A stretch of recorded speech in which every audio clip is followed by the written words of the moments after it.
دوی مهمې جملې ذکر د الماني ژبې دوستانو ویډیو مکمل وګورئ ځان پرې پوه کړئ کله چې موږ چاته وایو اجازه راکړئ چې دا وکړم یا پرېږده چې دا وکړم دواړه یوه معنا ورکوي دا جمله په الماني ژبه داسې وایو lass mich das machen lass mich das machen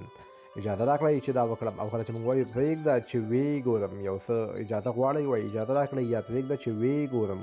دا جمله په الماني ژبه داسې وایو lass mich sehen lass mich sehen وایي پرېږده چې ویې ګورم او دوستانو دغه جمله چې وایم دا به تاسو خپله په کمنټ کې ولیکئ ګورو چې څوک یې صحیح لیکي که غلطه وي زه به یې په کمنټ کې صحیح کوم څنګه وایو په الماني ژبه باندې اجازه راکړئ چې فکر وکړم دا جمله په الماني ژبه تاسو په کمنټ کې ووایئ